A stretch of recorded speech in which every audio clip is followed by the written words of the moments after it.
Chronicles, and this week we are off to Portugal.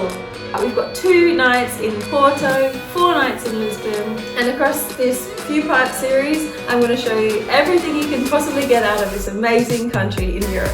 Let's go!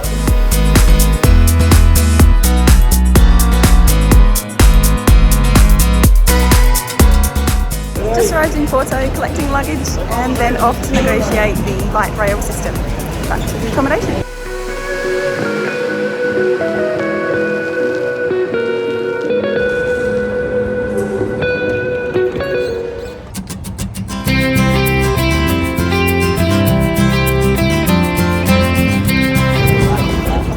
Well, it's a beautiful day here. You can hear the seagulls in the background.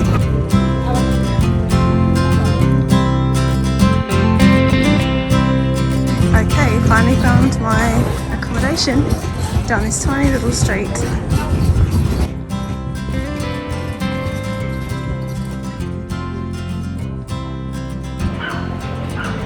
I left my sunglasses at home unfortunately, so we'll have to correct that. There's people everywhere, it's so beautiful, old Gothic architecture. I've arrived after some long flights overnight from Abu Dhabi through to Istanbul and onto Porto. I've arrived just before midday. My apartment wasn't quite ready yet, so I've already been out to experience the most glorious sandwich I've ever had in my life, the Francesinha, which is a super loaded sandwich full of every single meat you could possibly imagine, draped in cheese and an egg on top. It was divine, and it was washed down with a local fresh beer, of course. I've just had a minute now to freshen up, and we're going to be heading out to see exactly what Porto has to offer. My aim with these videos is to show you just how much you can pack into 6 nights in Portugal. So I've got 2 nights in Porto, 4 nights in Lisbon, but we won't be confined to those 2 cities. We'll be exploring on day trips outside to more rural and remote parts of Portugal, including a wine tour to the Douro Valley. We'll also be heading down south to the Algarve around the coastal region. So let's get going, let's see exactly what we can cram into this day in Porto. It's a beautiful day, the sun is shining on the Douro River, it looks absolutely glorious, sparkling, and can't wait to get out into the small alleyways, we've got some sensible footwear on, and see exactly what we can explore in Porto.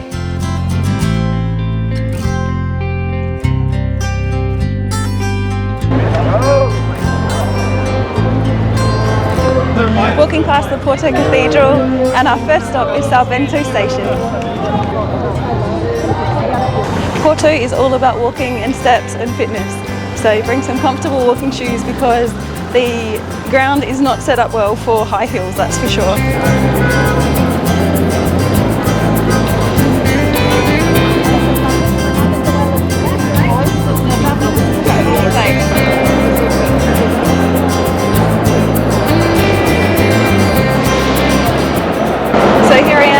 Bento train station. You can see just the exquisite artwork behind in the form of the mosaic tiles.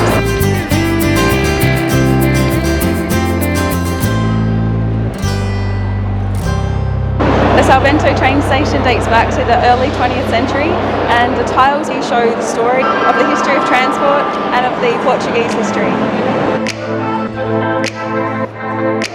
And we are now off to the Clerigos Tower to climb to the top. Could be a challenge after a little sleep overnight.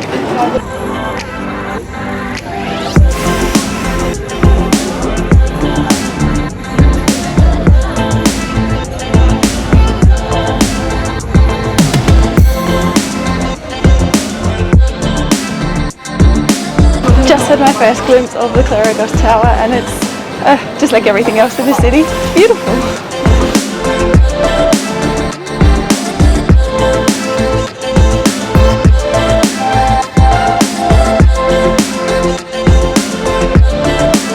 So the tower is extremely busy, and the next scheduled time slot is in 45 minutes. So I've taken that one. Pro tip though, you can book online to skip the queue. In the meantime, however, the library is just around the corner, so we are going to go and check that out first and come back to the tower. All of the places that I'm hoping to see today are quite close to each other. Porto is such a walkable city. It's definitely fun to get out and explore, and I'm having a great time. So Library Lello is a famous bookshop with an iconic red staircase. We are almost there and I can't wait to have a look inside.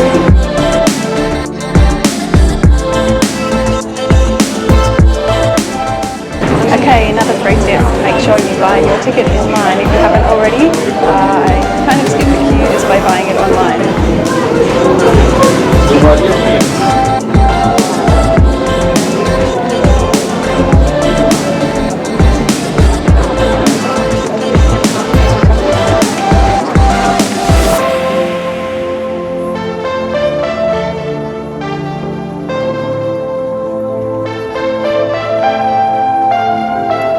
The Art Nouveau interior of the Lello Library was used as an inspiration by J.K. Rowling in her Harry Potter series.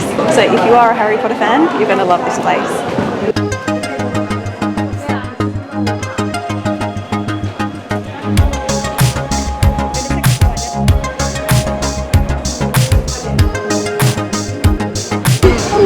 So one thing I'm learning about Porto is that pre-purchase tickets are definitely the way to go. I've been quite lucky in that the first lineup wasn't very long, and the second lineup for the Library Lello, I managed to get tickets in line, just online on the web when I was in line. So that worked out quite well actually in the end. But yeah, definitely worth getting ahead of time.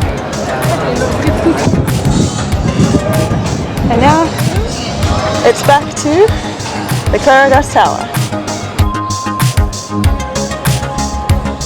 Behind me is the gorgeous church within the Clerigos Tower. Onwards and upwards.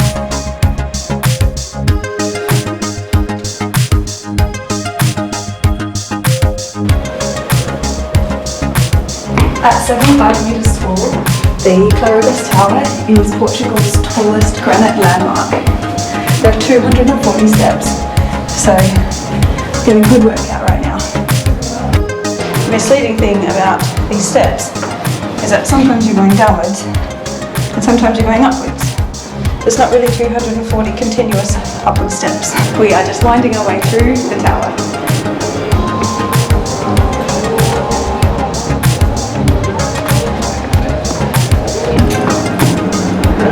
We've started our ascent. Our official ascent. At the top, we are promised one of the most gorgeous views across Porto. Actually got to the top much quicker than I expected.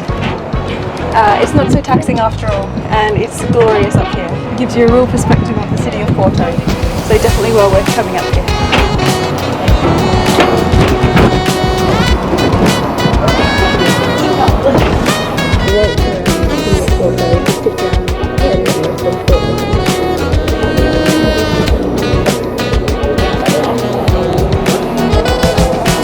Cannot wait to get across the other side of this river, the Douro River, later on this evening and have a port wine tasting after a day of waltzing around Porto, exploring all the sights. The day is turning into evening and it's 5 PM. There are more people out and about, getting a glass of wine, a beer, and just enjoying life. There's also quite a few buskers out on the streets, which means there's so much music playing, and it's really delightful. Ahead we have the Dom Louis I Bridge.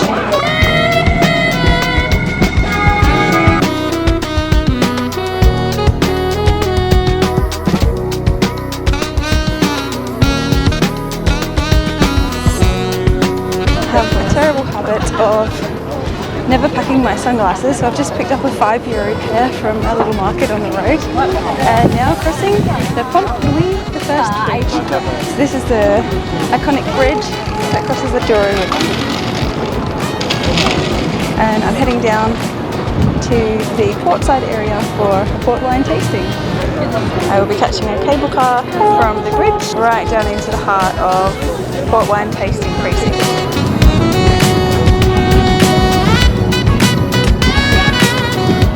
I am rushing to get there because, as promised, I'm trying to fit in as much as I possibly can in this trip. For the wineries, they close around 5 to 6 PM, so I may only fit one in. Let's hope there's at least one open.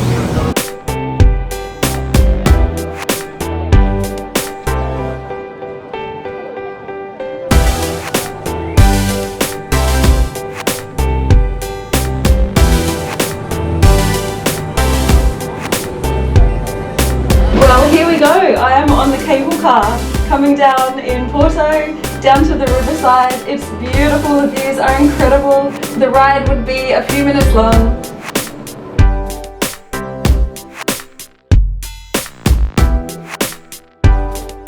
I'm so excited, I've been waiting for this all day. It's been lots of walking, lots of climbing, and now it's time to relax and enjoy some of the best products of Portugal. Port wine.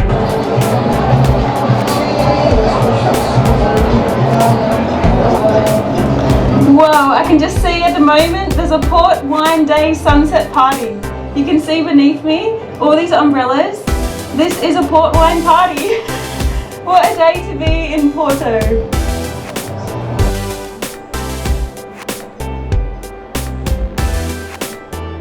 So I was a little bit worried that things would be closed, but it's so buzzing. There are people everywhere. I'm so thrilled to get out and explore. So here you can see that the bridge has got an upper and a lower section. So you can walk across the top or the bottom. But if you want to experience the cable car, it's best to walk across the top. Then you can catch the cable car all the way down to the bottom, which I've just done right here. We're now on the other side of Porto, on the other side of the river, and there's these views behind me. Right.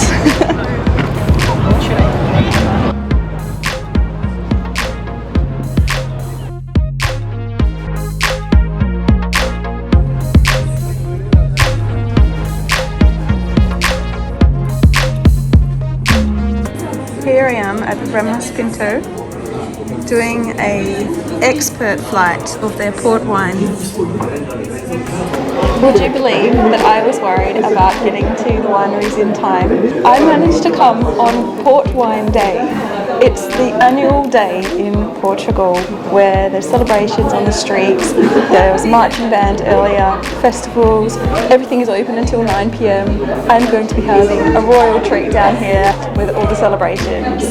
Port Wine Day for the win. When we talk about port wines, usually we'll have three main families, okay, and two types of port wines. So we will have the whites, after that we will move on to the rubies, and then we'll have the most traditional one, the tonics, okay? You have to keep in mind that the whites, they will always be served with aperitifs, and the reds, rubies and tonics, they will always go with desserts, digestive purposes, okay? Whites, they tend to be softer, sweeter. Rubies, they will be drier, fruitier, okay, darker, and in the exterior they are a bit more reddish, okay? That's one of the reasons why we call them rubies, okay? On the other hand, tonics, they will be more caramelized, sweeter, oxidized in terms of color. As you can see, they will be much lighter comparing them with the rubies, okay?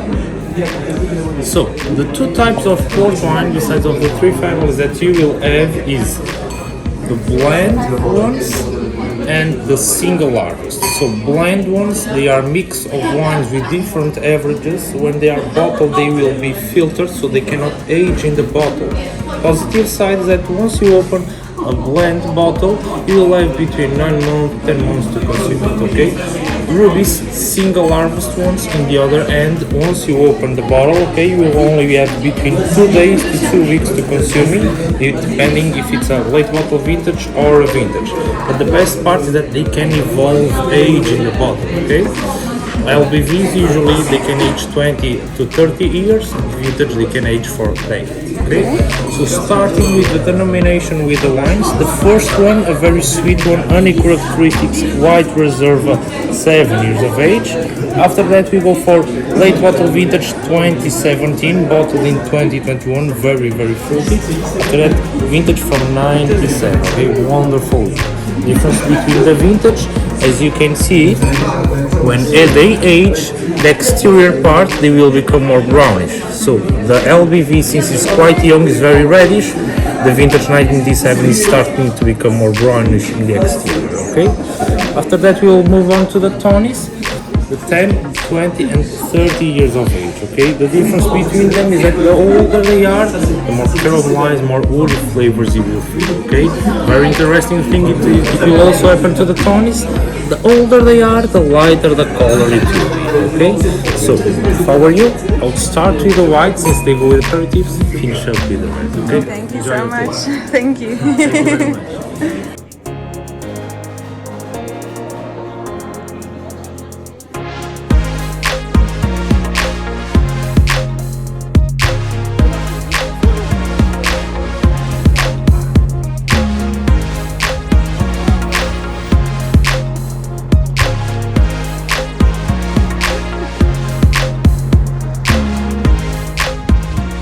I'm walking up to Taylor's to see if I can do a tasting.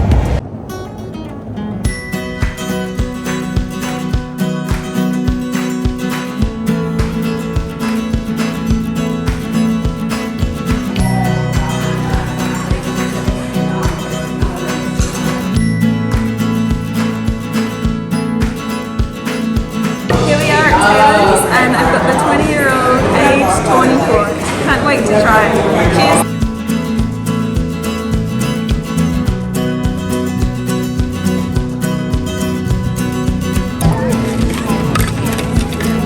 Where are you from? Australia. Okay, now I have the dry white port with the tonic added. Okay. Oh, it's very light. It's like a spritz. Delicious. Yeah. Thank you.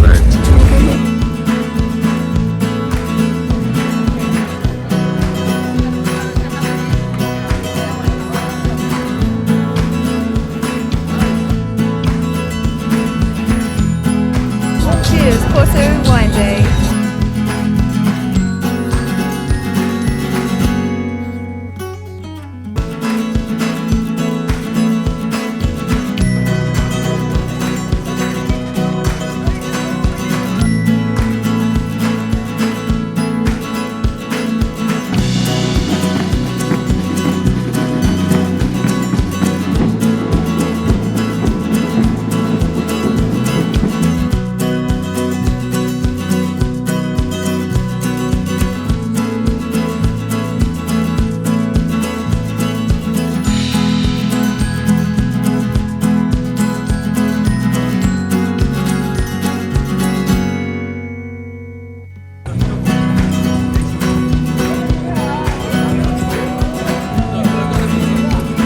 After an amazing evening in Vila Nova de Gaia, it's time to head back to the other side of Porto and find some dinner, get some sleep, and then we're heading off for an amazing winery tour tomorrow.